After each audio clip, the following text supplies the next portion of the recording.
Bien, Dios les bendiga a todos, a cada uno de ellos. Quisiera invitarles a leer unos textos de la Biblia, a usar unos textos que nos hablan de la esclavitud, que ha sido uno de los grandes azotes que ha aquejado a este planeta por siglos y siglos. Yo esta mañana quisiera hablar del tema de la esclavitud y la libertad. La barbarie de la raza humana que ha esclavizado a otros seres humanos. Y quisiera que tomáramos este tiempo, unos 30 minutos, quizá unos 10 minutos, para hablar un poquito de la historia y después ver el texto bíblico. Vamos a comenzar con la historia. El tema es la esclavitud. Vamos a ver un poco lo que nos ha dicho la historia. ¿Y qué nos enseña la Biblia? Uno de los temas más tristes, sin duda, de la historia de la humanidad. Como millones de personas fueron esclavizadas por otras personas.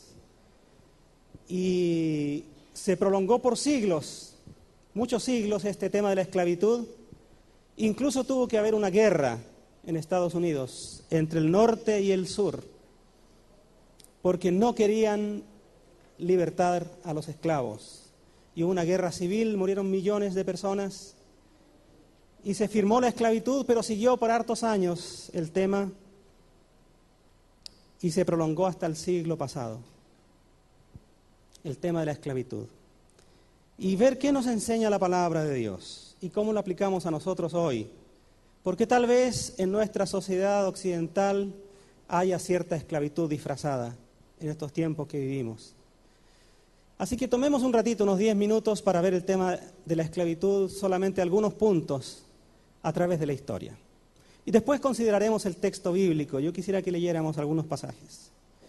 Le voy a pedir a mi hermana que nos ayude a pasar algunas láminas que nos van ilustrando la situación de la esclavitud. Se descubrió en algún momento que el mejor negocio del planeta Tierra era el algodón. Las grandes fábricas comenzaron a producir enormes cantidades de ropa de algodón. Y entonces los comerciantes inescrupulosos viajaron en barcos donde había mano de obra y esclavizaron a 60 millones de negros africanos. 60 millones. Los llevaban en esos barcos. De esos 60 millones, inhumanamente tratados, salvajemente,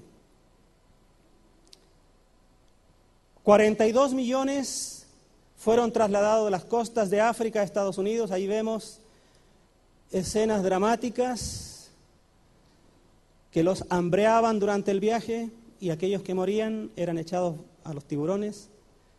24 millones traídos a América. Estados Unidos, Centroamérica, Brasil, Perú, incluso a Chile también llegaron esclavos. 12 millones llevados a Asia, 7 millones a Europa y 17 millones que murieron en las travesías para comida de los tiburones. 17 millones de seres humanos. El horror de la esclavitud. Hay una herida de la humanidad y cuando se estudia historia, seguramente aquí hay personas que estudian historia, sin duda es la página más tétrica de la humanidad, junto con las guerras y otras calamidades.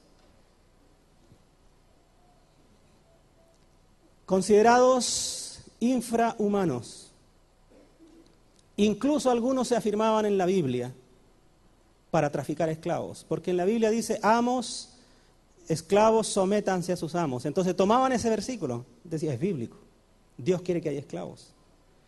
Porque de alguna manera hay que justificar, y hasta que encontramos un versículo por allí mal usado, se justifican las barbaries.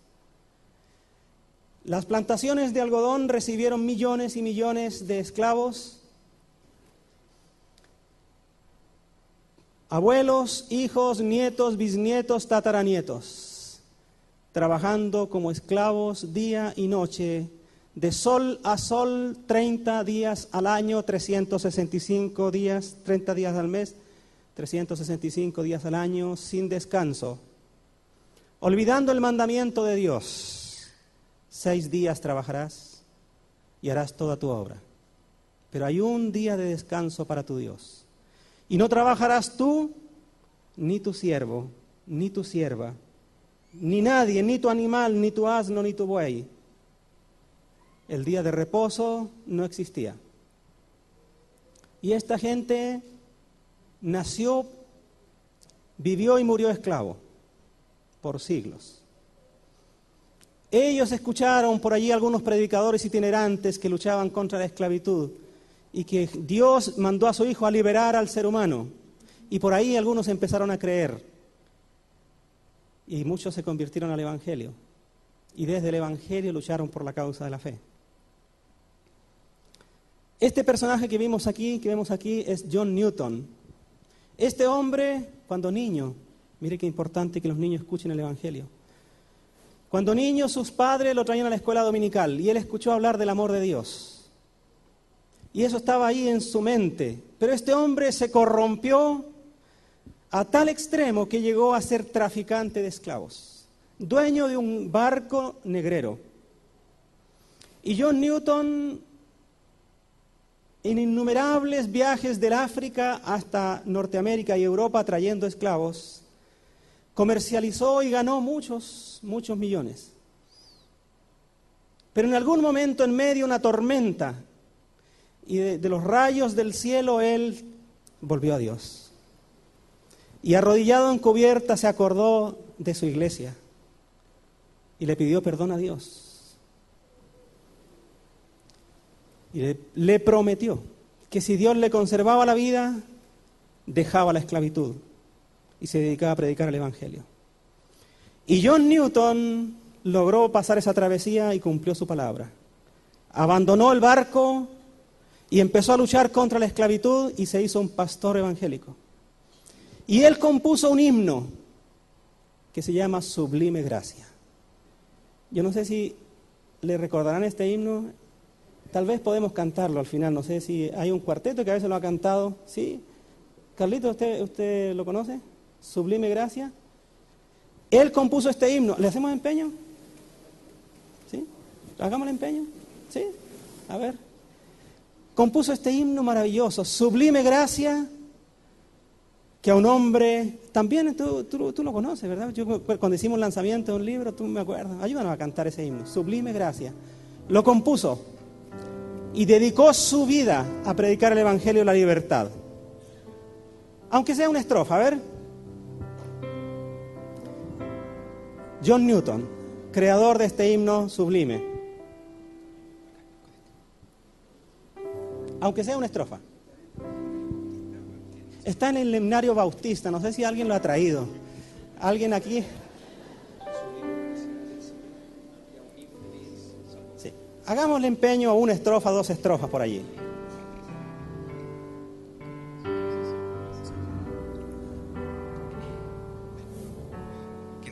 Voy a invitar aquí a mi hermano el bajo. Ya. Yo creo que la mayoría lo habremos escuchado alguna vez. Es un himno clásico, incluso en el norte, en Inglaterra, es un himno clásico. Sublime gracia. No. Sublime gracia del Señor, que a un infeliz salvó.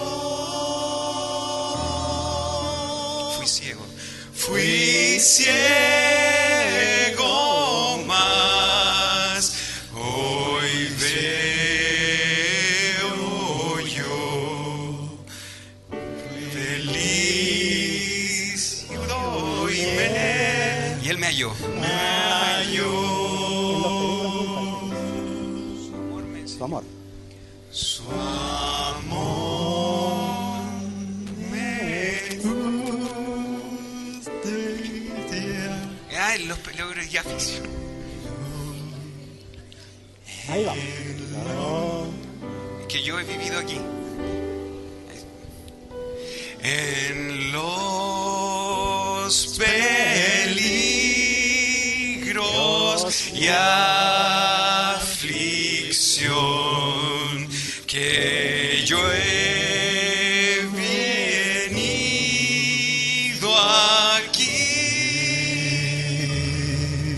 Su gracia siempre me y me guiará. Feliz. Amén, gloria a Dios. Gracias, mis hermanos. Dios les bendiga. Perdonen el apuro que los fue tirar. Dios les bendiga. La calidad de nuestros jóvenes músicos, ¿no? John Newton. Estudiemos la historia de este hombre extraordinario. En una de sus predicaciones lo escuchó un joven político. El más grande de los cerebros de Inglaterra. A los 21 años fue diputado. Aristócrata multimillonario. Digámoslo así, la sorpresa más grande de la política inglesa, que se pintaba para primer ministro, multimillonario, gran cantor, todo el mundo lo adoraba, un hombre soberbio y altivo, multimillonario. Y a los 21 años llegó a la Cámara. Y a los 24 años escuchó a predicar a este hombre, Guillermo Wilberforce. Veamos esta lámina. Y este hombre soberbio y altivo cayó de rodillas y se arrepintió. Y él le prometió a Dios luchar toda su vida contra la esclavitud. Y desde el Congreso, de la Cámara de Inglaterra, batalló para eliminar la esclavitud del planeta Tierra, el negocio más lucrativo. Y toda su vida luchó contra esto. Vivió y logró ver cuando se abolió el tráfico de esclavos. En la época de Diego Portales, aquí en Chile, él estaba celebrando cuando se abolió la esclavitud. Guillermo Wilberforce. Es conveniente conocer a este hombre.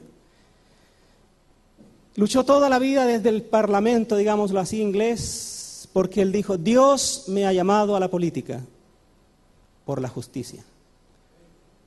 Y desde aquel lugar, él y un grupo de hermanos lucharon hasta que lograron abolir la esclavitud del planeta Tierra. Gracias a Dios por estos hombres, desconocidos sirviendo a su Dios. En la barbarie de la humanidad, en el fango de los pantanos, siempre hay una flor que emerge hermosa. No todo es mugre y basura en este mundo. Allí están los hijos de Dios. En el peor pantano, a veces una flor hermosa. Así es la historia de la humanidad. Y quiero terminar esta parte de la historia en una pincelada de la esclavitud, hablando de un personaje también que ha sido un poco sorprendente su historia. Un jovencito que nació en la iglesia evangélica de Estados Unidos y cantaba en el coro, de pequeñito, así como aquel jovencito que lo veo aquí. Venía a la iglesia y él tenía una voz extraordinaria y él cantaba himnos a Dios. Y llegó a ser tan famoso en Estados Unidos, un ídolo sexual, Elvis Presley. Pero él se crió en la iglesia. Por distintas razones se descarriló. Pero en los peores momentos de su vida, en los conciertos más multitudinarios y en los peores momentos de la droga, porque este era un drogadicto absoluto, él cantaba himnos a Dios. Y era un hijo de Dios. Y quién sabe si en los momentos más terribles, alguna persona escuchando cantar a Elvis Presley se acercó a Dios. Él nunca tuvo vergüenza de cantar un himno a Dios. Vamos a escuchar el himno preferido de los negros norteamericanos, afrocaribeños, cantado en la voz de Elvis Presley. Es el himno preferido de Martin Luther King. Señor, toca mi mano. Y en una parte cuando dice: estoy en el río, es cuando iban los negros en el río Mississippi buscando libertad. A ver si la podemos también. Lord, take my hand, lead me on and stand. I am tired, I am Dele un pelito más de volumen, por favor. Through the storm, through the night, lead me on to light. Take my hand, precious Lord, lead me home. When my way grows gray, precious Lord, linger near, when my life is almost gone. Hear my cry, hear my call, hold my hand lest I fall. Take my hand, precious Lord, lead me home. When the darkness appears and the night draws near and the day is past and gone. At the river I stand, guide my feet, hold my hand, take my hand, precious Lord, lead me home. Precious Lord, take my hand, lead me on, let me stand. I'm tired, I'm weak, I'm worn.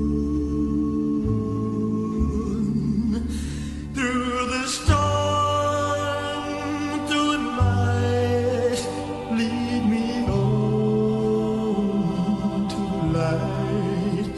Take my hand, precious Lord, lead me home, lead me home. Bueno, ahí tenemos Elvis Aaron Presley. Elvis Aaron. Adorando a su Señor, quizá en qué concierto, quizás con cuánta droga en el cuerpo, pero cantando a Dios. Veamos algún pasaje bíblico. Quiero invitarle a leer 2 pasajes bíblicos. Ayúdenme a leer Deuteronomio.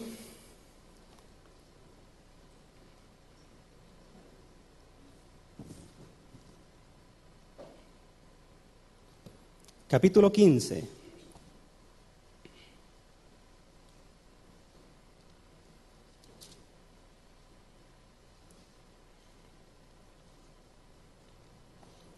Desde épocas inmemoriales, Dios dejó su palabra, una ley que dignificaba a los esclavos. La historia de la humanidad hace 200 años recién abolió la esclavitud, 200 años. Esta palabra que vamos a leer tendrá desde aquí a Jesús 2000 y de ahí para atrás otra cantidad de años. Y en aquellas épocas remotas Dios ya estableció, desde el verso 12, Deuteronomio 15, 12, que no se debe esclavizar a nadie. Y cuando alguna sociedad ocurría la esclavitud, Dios estipuló una forma de salir de la esclavitud. Y mandó a su pueblo que solamente 6 años podía tener esclavos. 6 años. Y que el 7º era día de remisión, de perdón. Y que los esclavos tenían que salir libres. Y que el dueño de los esclavos tenía que tratarlo bien durante este periodo de crisis económica, porque por las deudas económicas algunos se esclavizaban. Pero al 7º año tenía que darle libertad y bendecirlo para que nunca más cayera en la esclavitud. Lo vamos a leer en la pizarra. En la pantalla. Deuteronomio 15, 12. Si se vendiere a ti tu hermano hebreo o hebrea, y te hubiere servido 6 años, al 7º año le despedirás libre. Y cuando lo despidieres libre, no lo enviarás con las manos vacías. Le abastecerás liberalmente. ¿Qué significa la palabra liberalmente? ¿Liberalmente? Sí, gratuitamente, abundantemente.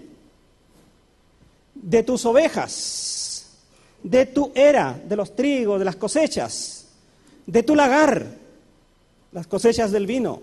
Le darás de aquello en que Jehová te hubiere bendecido. De todo lo que Dios le ha dado a él, tenía que bendecir a los esclavos para que nunca más volvieran a la esclavitud. Y te acordarás de que fuiste esclavo en Egipto y que Jehová tu Dios te rescató.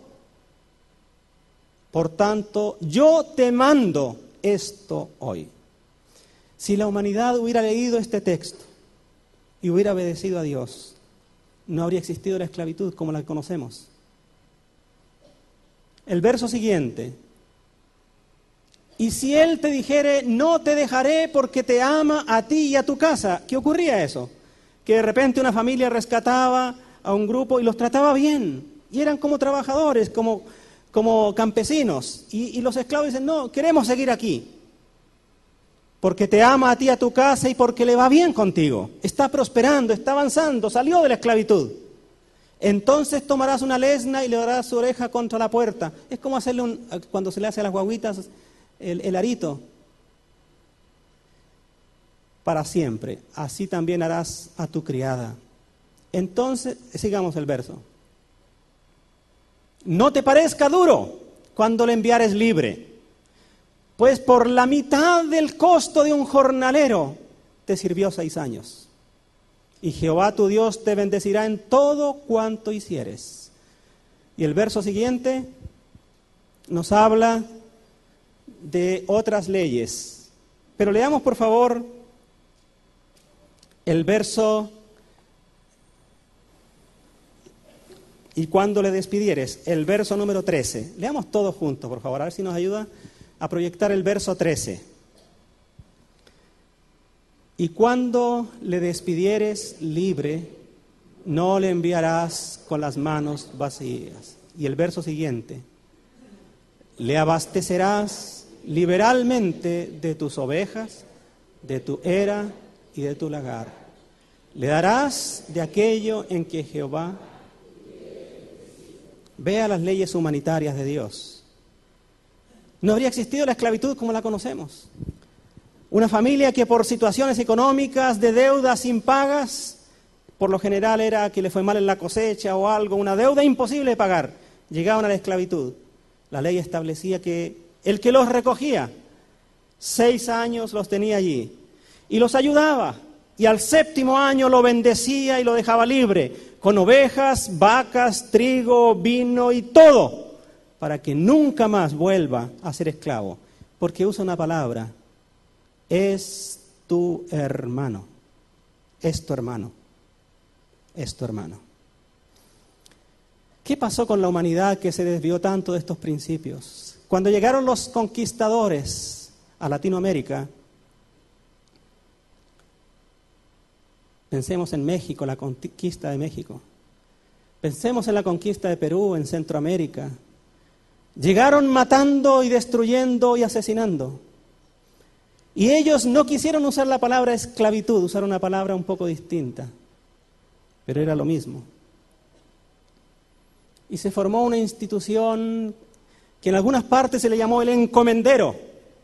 Significa que el conquistador era dueño de un montón de tierras y todo lo que estaba dentro era de él, para la vida y para la muerte, los encomenderos.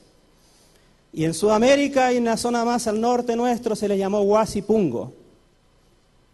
Y si alguno de los que estaban ahí estaba en contra, el encomendero, el huasipunguero, tenía la posibilidad de matarlos. Y nació torturas horrorosas, que mejor ni las recordamos, porque avergüenzan a la especie humana. ¿Qué pasó con estos versículos? La humanidad transita lejos de Dios y de su palabra. Es importante escuchar la palabra de Dios. Algo queda en el corazón, aunque sea pequeñita la persona. Permítame tomar estos 10 minutitos siguientes con un libro del Nuevo Testamento. El libro de Filemón. Al ladito, muy cerca ya del final de la Biblia. Cómo el apóstol Pablo se encuentra un esclavo que se había escapado.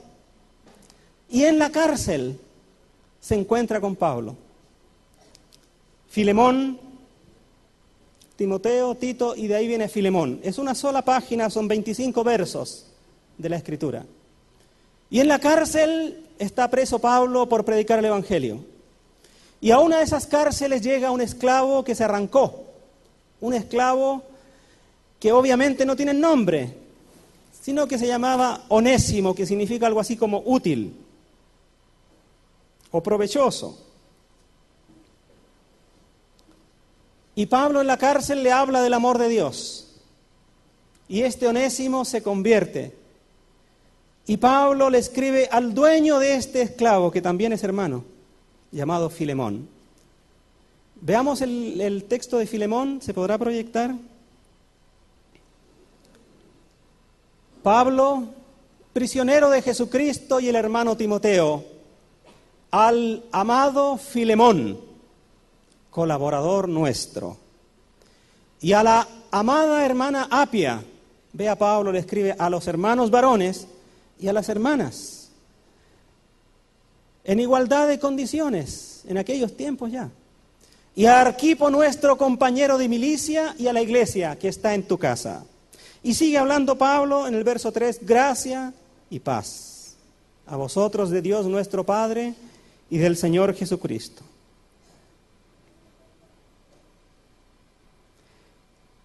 Saltémonos un poquito al verso número 8. Está hablando de este esclavo. Por lo cual, aunque tengo mucha libertad en Cristo para mandarte lo que conviene, más bien te ruego por amor, siendo como soy, Pablo ya anciano, y ahora, además, prisionero de Jesucristo. Te ruego, dice, por mi hijo, Onésimo.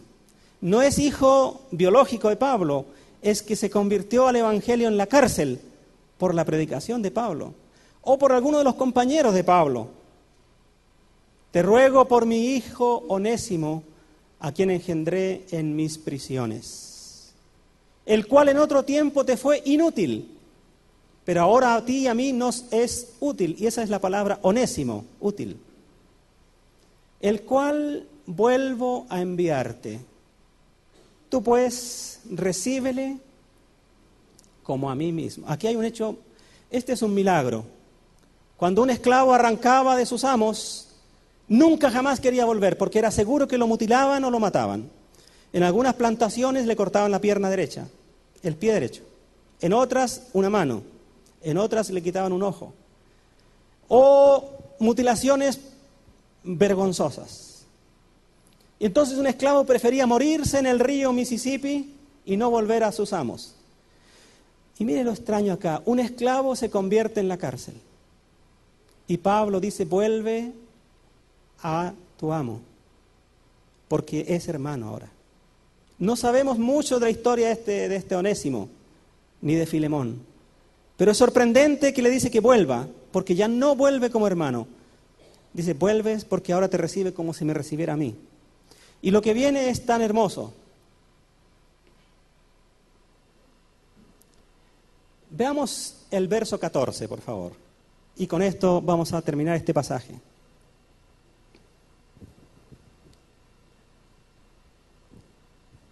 El verso 14. Pero nada quise hacer sin tu consentimiento, para que tu favor no fuese como de necesidad, sino voluntario. El verso siguiente, a ver.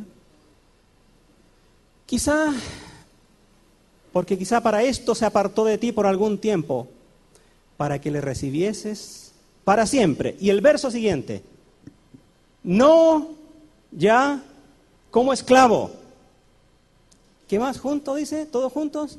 Sino más que esclavo, como hermano amado.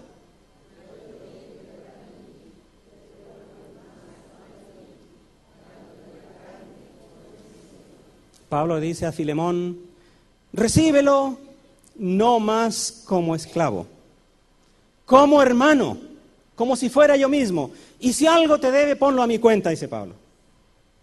Aquí tenemos un tratamiento contra la esclavitud. La Biblia no nos habla de hacer revoluciones políticas contra el imperio porque era un grupo pequeño la iglesia, sino que era la transformación de adentro del corazón. Que de adentro del corazón, del pecado humano, hubiera un arrepentimiento contra la esclavitud. Y que ese arrepentimiento, ese tratamiento privado, humano, influyera después en la sociedad. Y allí está el tratamiento contra toda discriminación.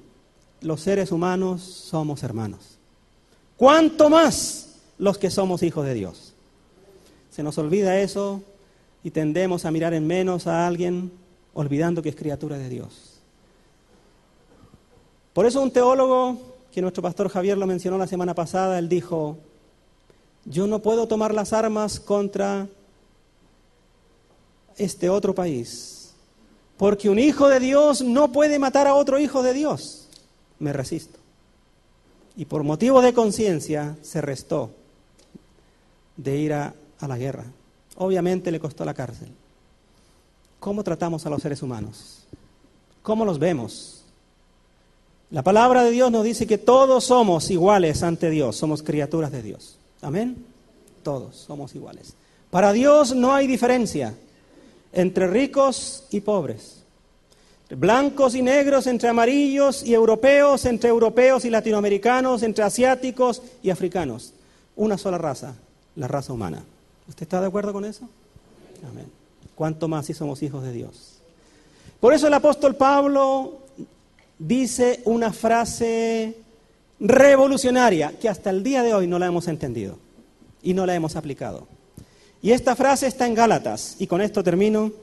Yo no sé si tal vez ahora podemos volver a entonar el himno Sublime Gracia para que terminemos esta parte recordando que Dios abomina la esclavitud y toda discriminación. Gálatas 3, 26, 27 y 28. Y este es un pasaje tan revolucionario que después de 21 siglos todavía no lo hemos entendido bien, ni lo hemos aplicado bien. Leamos todos ahí en la proyección. Gálatas 3, 26. Pues todos sois hijos de Dios por la fe en Cristo Jesús. Porque todos los que habéis sido bautizados en Cristo, de Cristo estáis revestidos. Y aquí está la frase. Ya no hay judío ni griego, no hay esclavo ni libre, no hay varón ni mujer, porque todos vosotros, un solo versículo, derribaría todas las barreras sociales de la humanidad, todas las barreras raciales y todo el machismo nefasto de estos 20 siglos. En un solo versículo se cae. No hay judío ni griego, no hay esclavo ni libre, no hay varón ni mujer, porque todos somos uno en Cristo. Un versículo derribaría todas las barreras sociales, clases sociales, todas las barreras raciales y todas las barreras del machismo nefasto que ha oprimido a las mujeres durante 20 siglos. Nosotros los varones no nos damos cuenta. Y yo también tengo que reconocer, hay mucho machismo en mí, porque la cultura es machista. Y tenemos que luchar contra esto, porque la iglesia de Dios no puede ser. Somos iguales, iguales en dignidad, iguales ante Dios. El último esfuerzo, terminemos cantando otra vez Sublime Gracia. A ver si podemos. Hermanos queridos, Dios nos bendiga. Si usted tiene empleada doméstica, ¿cómo trata a su empleada? Hágalo honrando a Dios. Si tiene trabajadores, ¿cómo trata a sus trabajadores? Honremos a Dios. Si nosotros somos trabajadores y tenemos un patrón, ¿cómo lo tratamos? Honremos a Dios. Todos somos criaturas. Perdone, Carlito, ¿podemos? Intentemos. Ahí está. Pongámonos en pie y cantemos esta alabanza. Después nuestro pastor nos va a despedir con la oración y recordando lo del sábado también, que ya lo avisamos. Ahí está, cantémoslo, Sublime Gracia. John Newton.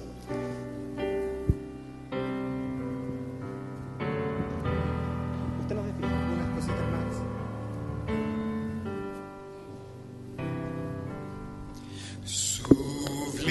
Sublime gracia del Señor, que a mi pecador salvó. Fui ciego, mas hoy miro yo, perdido, y Él me amó. En los peligros su aflicción que yo he tenido aquí, su gracia siempre me libró y me guiará